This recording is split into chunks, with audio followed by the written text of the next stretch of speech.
Hey everyone, this is Arathon Hanzo, and did anyone else sit through the pre-order queue yesterday from Ravensburger for Lorcana Rise of the Floodborn? This was the first offering from Ravensburger for Rise of the Floodborn packs, and they would be on sale at MSRP. I'm not sure how widespread the announcement was, but we were told that on November 20th at 9:30 a.m. Eastern, they would open up a queue to purchase all the new Floodborn products except for deck boxes and sleeves. I was pretty pumped to try and get some stuff for MSRP and set an early alarm to get up yesterday. When I got up, everything was looking good. People were hopping on the Discord talking about their plans for what they were going to buy. A lot of people were talking about the Winnie the Pooh playmats and the Disney 100 gift boxes. That seems to be what everybody wants to get collector-wise. And then, of course, getting packs at MSRP and able to rip those would be great, too.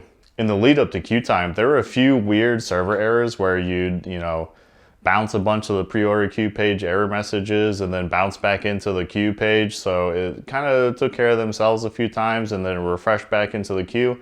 So that seemed like it was kind of taking care of itself. And we're all set to go at 9:30 when they made an announcement that the queue was actually going to be pushed back till 10:30. But I think everybody was still pretty happy there because we knew when it was going to happen and they told us beforehand. So I think there were still some people a little frustrated if they were tight on time and their plans didn't let them, have an extra hour. So I understand that. I had a couple of browsers pulled up with the page waiting for the queue and I was pretty amped. I think I had like the same level of excitement waiting as like when I'm waiting for an MMO to launch and go live. Just ready to go, get in queue, watch the servers crash, watch, all the frustration on the internet. And I think that's how I set my expectations for this. All kinds of things go wrong on MMO launches that we just accept that they're going to bomb usually and have errors, so you won't get logged in for hours, but we also kind of let them off the hook. And there's almost no reason anymore for businesses to have a poor product launch because of the limits of the internet.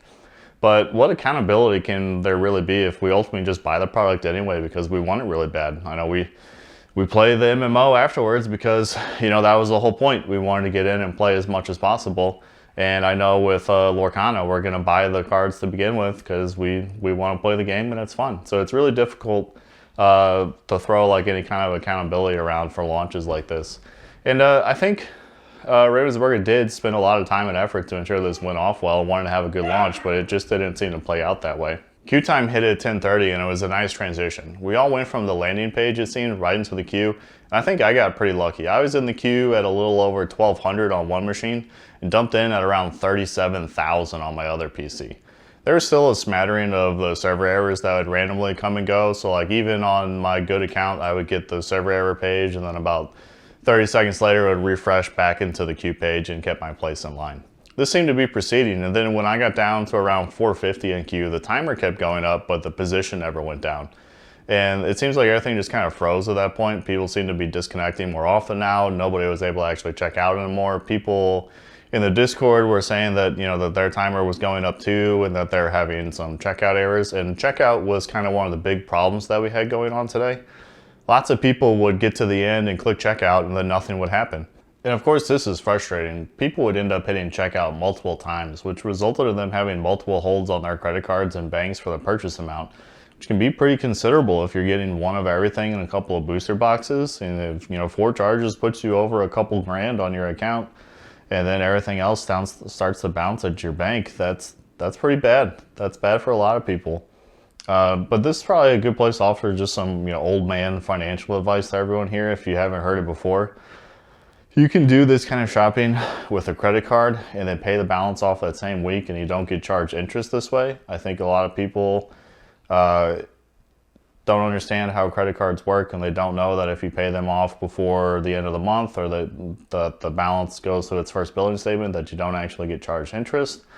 I understand too that there's people that maybe just don't have that natural discipline to pay it off and credit cards can be a problem. So, understand that too, that this doesn't work for all people. But most credit card companies make all their money in vendor fees. The vast majority of their money comes from vendor fees. So they let us use the card this way and even earn rewards without having to pay interest charges. So the main thing though is this actually protects you from overcharging because you're never responsible for charges you didn't make on a credit card. That's like a guarantee by a federal law where you just present it to them as fraudulent and the credit card company will get rid of it and it's their responsibility to deal with the offender. Whereas with a debit card, the bank is not required to forgive charges you present to them as fraudulent. Most of them work something out with you, but a lot of them, if you don't have hard evidence, they don't have to change anything on your account. You also can't get overdrafted on a credit card. It should just start declining. Now, that may vary depending on what vendor you use for the card, but generally it won't let you go over the limit. So check in with a provider and see if that might be a good option for you, just so you don't get overcharged when you're doing online shopping this season. So onward with the queue things. Things seem to be falling apart now, and no one is making orders anymore when we get a notice that the queue is being paused indefinitely, and they would try to work out some problems. I wanted to point out at this time, though, that Ravensburger has appeared to have looked for a solution to their website issues prior to this by involving QFare as a vendor to actually handle the queuing process and then kind of meter people into the actual Ravensburger website. So like the Ravensburger website publicly was already redirecting straight to QFare, so you shouldn't have really been able to get to there. At least most normal people weren't able to. So then they could actually limit how many people got to the store and kind of protect their internal assets from overloading. A lot of people were upset at this point, of course. People took time off from work or scheduled their day around being able to get into the queue and order some product this morning, so that was understandable to see some frustration. What was wild to me, though, was there was a few scalpers in the Lorcana Discord that were just trying to push people's buttons, like showing that they made 4 or 5 orders already, or like showing like their TCG player accounts and screenshots from them.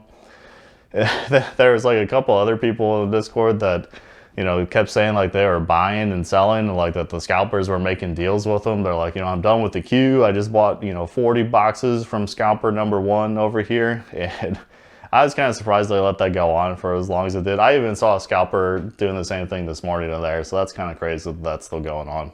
Turned out that the queue wasn't actually down for too long, and we got an announcement pretty quick that it was going to come back at 105 after only about 30 to 45 minutes of when they paused it. When it did come back up, I was pretty surprised that I got my same spot in line back. I was back in at around 1100 in queue, so whenever I had ticked down to 400, that was apparently just part of whatever was wrong in the site, where people were moving forward in the queue, but they weren't actually getting into the store.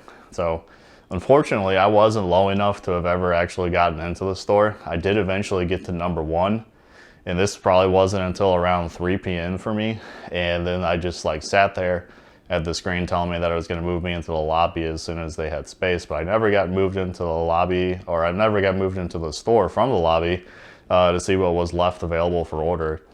And then this kind of took all the way up until around 5:30 p.m. Eastern is where a lot of us were just stuck at number 1 before Ravensburger announced that they had canceled the rest of the day and revealed that they had been struggling with a DDoS attack throughout the day, and that was what was impacting the ability of the store itself to actually function and not actually a problem with the queue.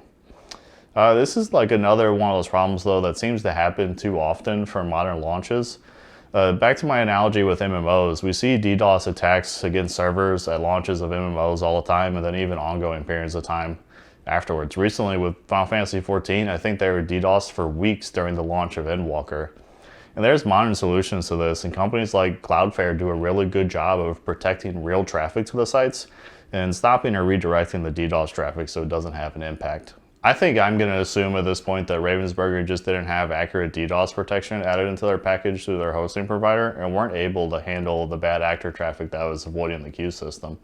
All of us that were getting redirected directly into the queue, seeing the process was going just fine, but obviously there was some hole around inside of that, and maybe that was a problem with the queue vendor, and maybe they'll patch that in center, but obviously the DDoS traffic could get around it and affect the store directly. I thought my queue story would be over after they canceled it, but this morning, actually, I got up to take out little baby Rudy outside, and this was about 6 a.m. my time, and I saw that the queue was active again.